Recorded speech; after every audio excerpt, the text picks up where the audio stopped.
This video begins by challenging the common belief that money flows simply from hard work to success. Most people are taught that education, jobs, saving, and discipline naturally lead to financial security. But in reality, money does not move based on effort alone.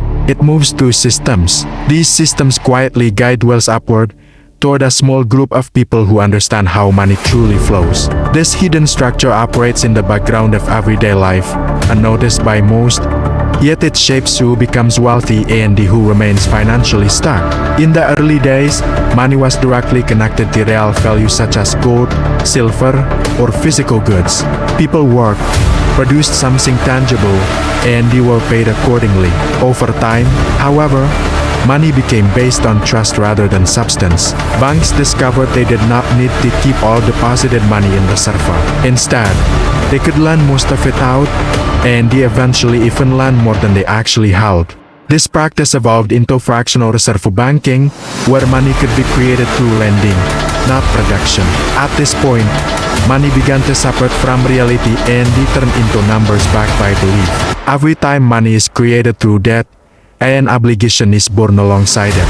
The critical issue is that interest is added to this debt, but the system does not create extra money to cover that interest. As a result, the economy must constantly grow, borrow, and expand just to avoid collapse. This growth is powered by the labor of ordinary people, while the benefits flow toward those who control lending, credit, and the financial structures. Over time, wealth naturally accumulates at the top, not because of individual effort, but because of how the system is designed. As financial systems expanded, new instruments like stocks, bonds, derivatives, and the hedge funds emerged. The average person was guided toward saving accounts, pensions, and the home ownership, believing these would ensure stability. Meanwhile, the elite focused on owning assets, controlling cash flow, and borrowing at low interest rates. They understood that inflation reduces the value of money but increases the value of assets. While workers and the savers lost purchasing power, asset holders gained wealth simply by positioning themselves correctly within the system. Crisis economic era money printing all followed a similar pattern. When the system was under stress, governments and the central banks injected massive amounts of money to stabilize it. However, this new money entered the economy at the top first through banks, corporations, and the financial markets. By the time it reached ordinary people, prices had already risen. This phenomenon, known as the Cantillon effect, ensured that inequality increased after every crisis. The fallout from these repeated interventions was predictable. Wages stagnated, housing became unaffordable, debt became normal, and the entire generations were locked into student loans and the long-term financial obligations. People worked harder than ever but owned less. The system appeared to recover, but only on the surface. Beneath it, the same upward flow of wealth continued, faster and more automated than before.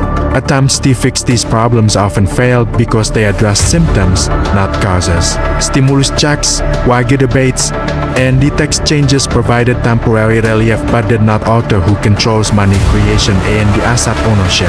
As long as money enters the system through debt and the assets remain concentrated in few hands, the flow of wealth will not change. Financial education alone is not enough when the rules themselves favor insiders.